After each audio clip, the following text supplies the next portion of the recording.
Right now, we're focusing on tech on your Feel Good Breakfast Show this morning. Now, Leap Motion actually debuted in 2010, and at that time, it really felt like a technology in search of a platform. Now, the startup demoed some truly impressive motion tracking capabilities as a means of interacting with the computer interface. Now, with the emergence of virtual reality, a new wave of headsets finally makes the technology viable after decades of dashed expectations. And the company jumped at the opportunity, shifting its focus from desktop input devices to VR head tracking, with their latest project, of course, called Orion. Now, here to talk about it further is tech head and game designer Titi Chumia, a.k.a. Shapapi on social media. How are you, brother? I'm fine, and yourself? Good, man. Nice to have you here. Now, this is very interesting. We're talking about motion sensor technology. Now, it's been around for a little while. How has it evolved to what we know it to be today? Well, Leap Motion specifically used to be like a hardware computer device, sensory device, where it translates your finger and hand movements into like the mouse inputs, right? Yeah. But then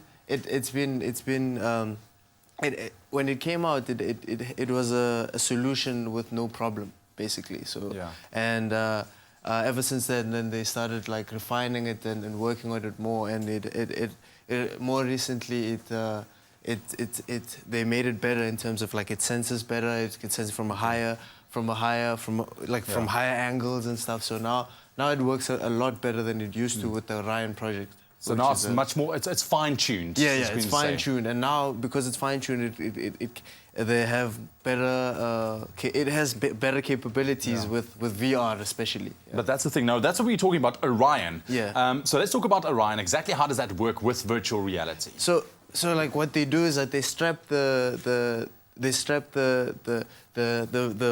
Leap Motion onto the VR system, and then what it does is that it tracks your hand movements while you can see in the VR world. So basically, when you're in the VR world, like you see what's in the VR world, and now this thing tracks your hand movements. So now it translates your hand movements into the VR world. So now you feel like it's natural. It's natural for you to like control stuff in the VR world. So it's not only about looking around now whilst you're having it on. It literally tracks your physical movements. Like also and it's very accurate in like tracking your hand movements, which is really cool. That is incredible, man. So I mean, obviously, if you take a look at tech like this, I mean, it's been fine-tuned, like we were saying, but there must be some advantages and disadvantages still currently that we can look at. What would you say some of they are when you take a look at a device like Orion? Well, with Orion, the problem is that it has an advantage in terms of like now you can move your hands, and it feels really natural to move your hands and control stuff in the game world.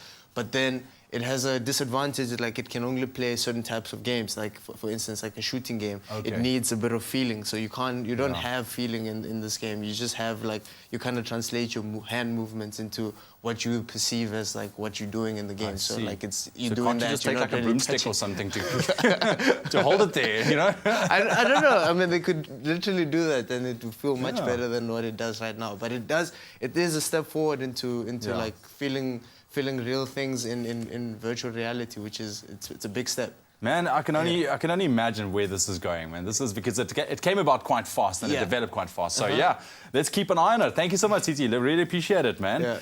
A regular tech head here, Shapapi, joining us on your Feel Good Breakfast Show this morning. Very, very interesting indeed. VR tracking, motion gaming. I think it's very, very fascinating indeed. But right now, let's continue with your Feel Good Breakfast Show. Here's Zoe.